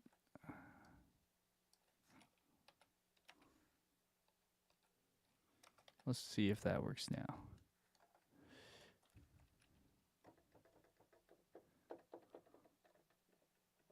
Still loading, I think. There we go. There's one. Okay. So we need to match the bass line, which would be starting here, with our timpani. So let's make sure it's in the right octaves. Let's go ahead and delete these two. All right, and then on the last one, there seems to be a roll. I'm not sure where it hits, but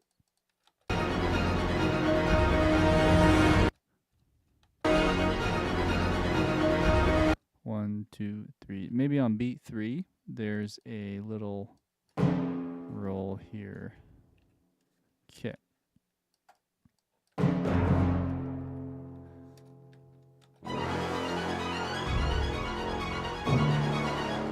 So that hit is nice, but it's a little loud.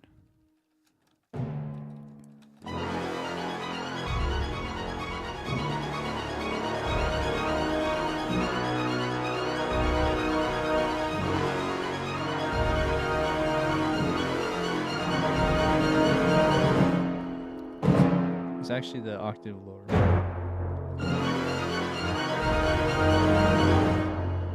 Okay, so there's your roll for that. That works. I'm just curious. I loaded up the other library, Spitfire Percussion. So I'm just curious how that would sound.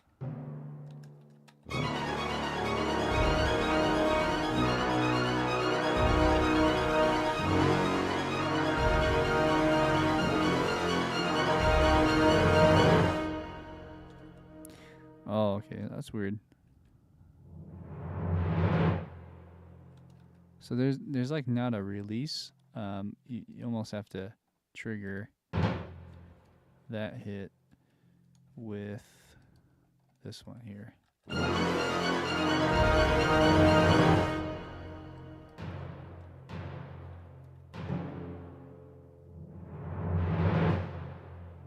So that sounds a little weird to me. I'm not sure if I can massage that, or if there's a trigger here in the roll. Let's see. So is there like a release?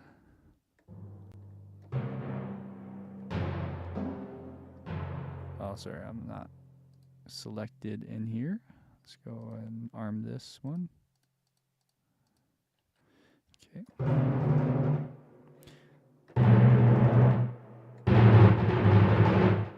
It almost needs to hit that note. That's interesting.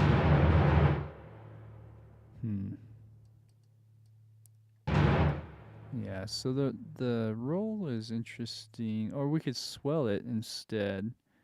Let's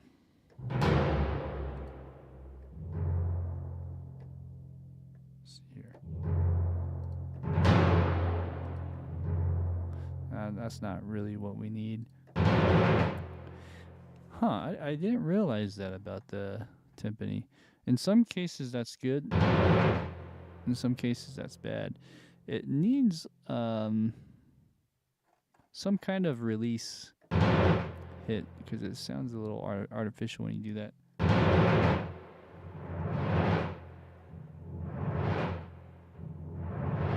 Maybe if I were to give it a chance, maybe just don't go so far up on the mod wheel.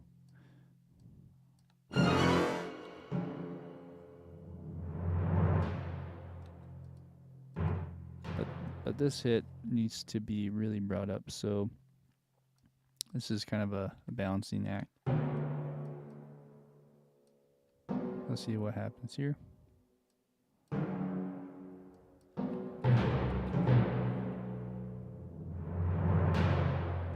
Okay, that sounds better.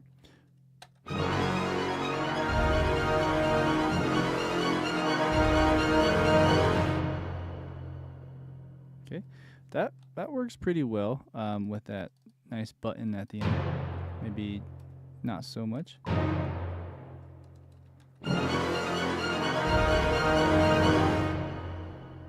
Okay, I kind of like that too. That's nice. So the last thing would be a swell, cymbal swell. Let's go down here, and we have something like this. Sorry. Yeah, let's go over here. Let's start this one a little bit sooner, like that. Cool. Let's also do a little less, more drastic. There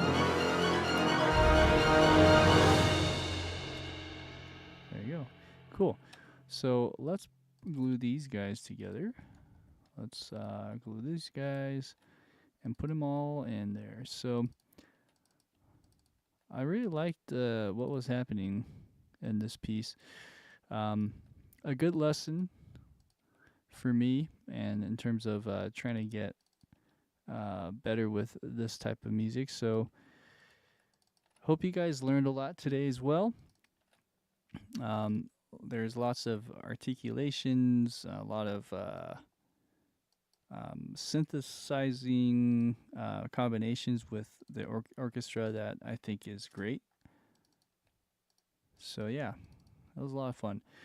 FM8, that's a highly underrated synth library, by the way. If you guys ever want to just play around, find some unique sounds. This is like a Yamaha DX7. But that has some really cool sounds. I really like that. And it's very focused, as you can see, on this one at least. When I say focused, like, it's not taking up a lot of bandwidth on other frequencies, just very focused on certain bands. So yeah, that's kind of a nice synth to supplement with your orchestra. Okay, I think we're good. Let's go ahead and just play back here to the end, and I just want to make sure that the balancing is okay.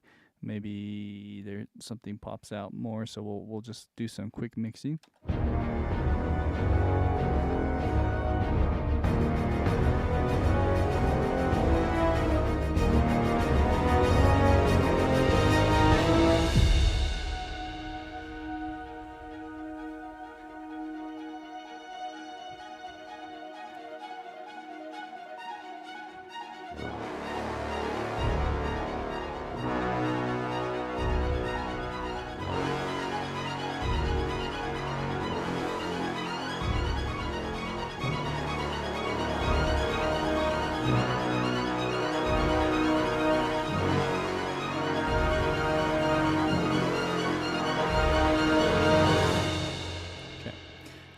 So first off, it could use another layer here, I'm thinking.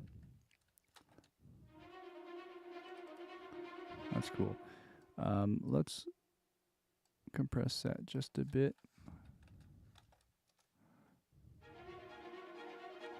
Okay, let's bring some of this down. Okay. Yeah. That's actually a lot quicker way to do that. Okay. And then some of the high strings, like these guys here, are a bit loud. So let's take these guys. What should we do here? Maybe we just take it down a notch, just overall. Let's take the velocities down a notch. Maybe starting around here. Take that down a notch. See if that sounds any better.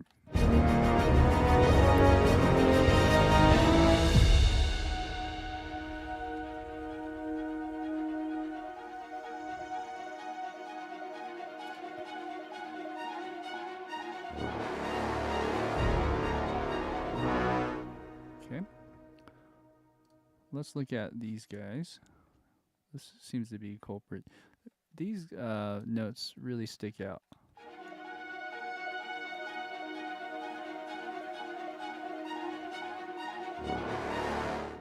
Da, da, da, da, da.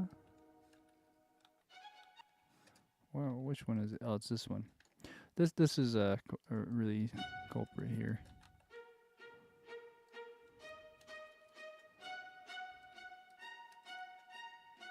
Okay. And probably over here too then. This is just a doubling of that. Okay, let's listen again.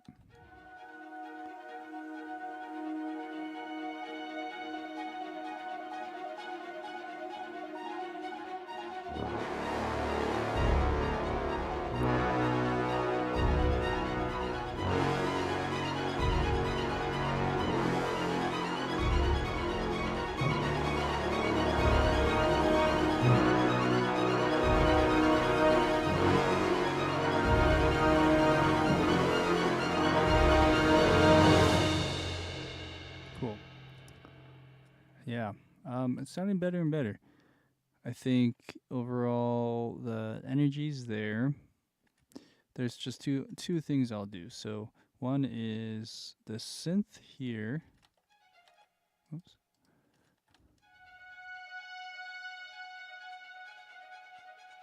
I'm not sure if it plays twice.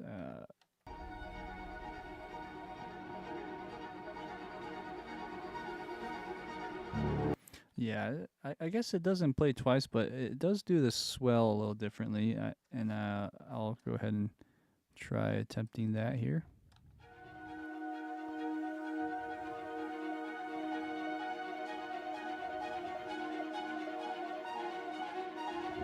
Okay, so there's like a little bit of a crescendo, not much, at least in my eyes.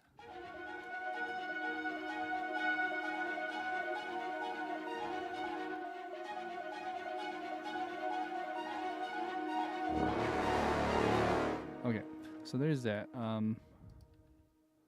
Let's add a little bit more reverb in that.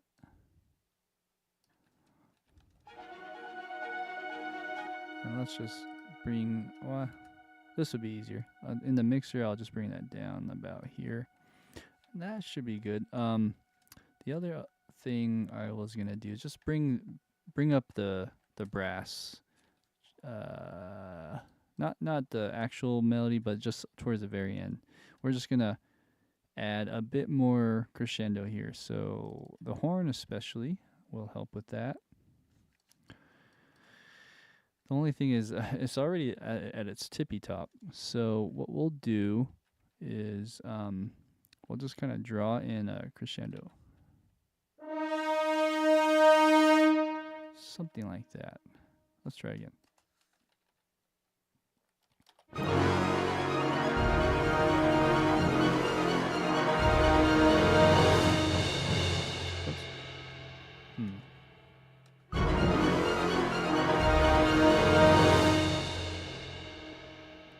All right, and let's see here.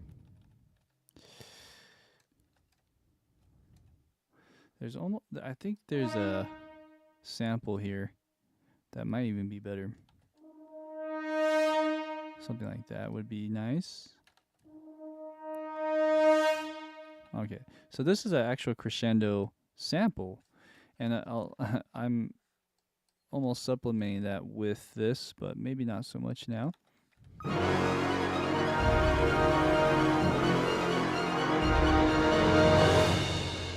Man, I'm wondering if I should just do that for all of these.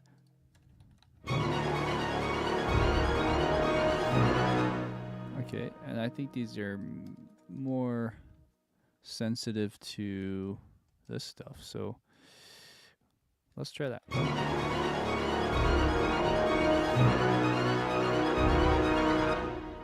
And a little bit more volume there.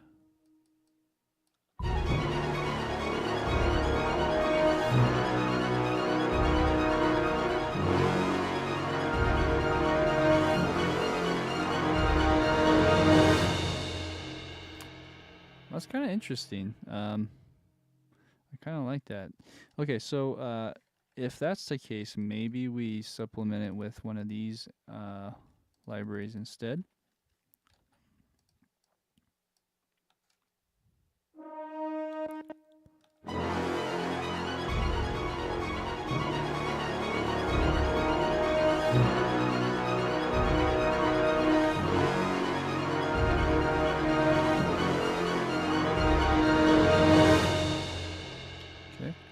So that helps. We're gonna keep layering this. Let's go to the trombone. Do something similar. Let's just do this.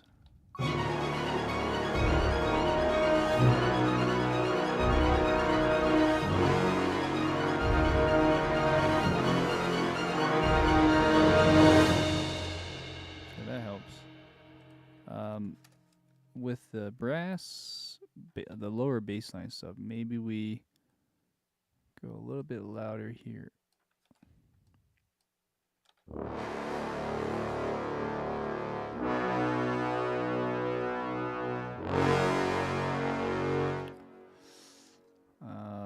That sounds a little weird.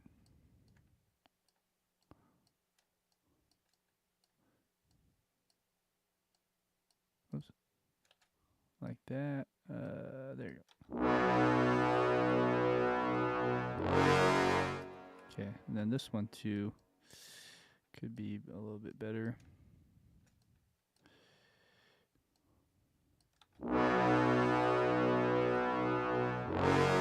Okay.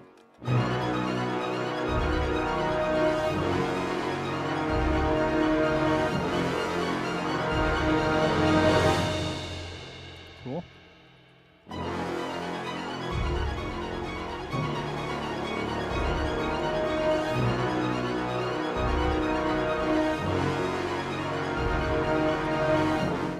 I'm going to exaggerate even these string just a bit so we have a bit more crescendo here. Sort of on the downbeats.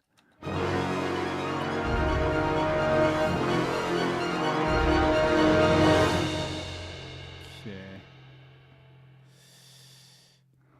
That works for the most part. The bass melody is a little wonky here, so I might fix some of that for here and here as well. I think we're good.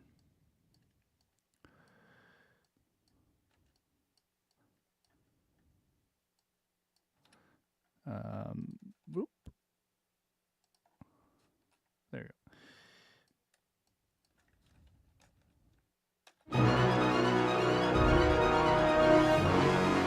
Okay.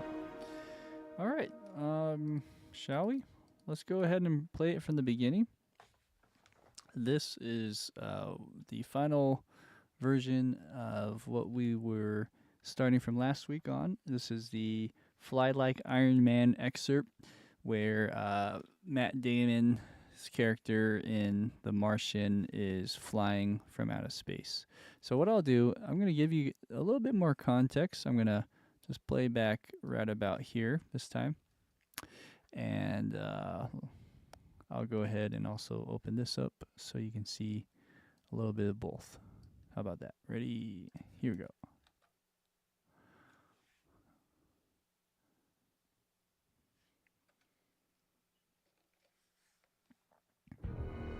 Oh, sorry. You know what? Let me do that again. And I think I need to just take myself out. There we go.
All right, and that is all, folks. That is, again, the Martian's cue, or soundtrack cue, called Fly Like Iron Man, composed by Harry Gregson-Williams. Big shout out to him. For all those who were watching, thank you for staying by and hanging out with me. We'll do another live stream in the near future, so thanks for watching. If you guys like this video, please like the video, subscribe to the channel, either on the YouTube or Twitch side. See you later. Take care.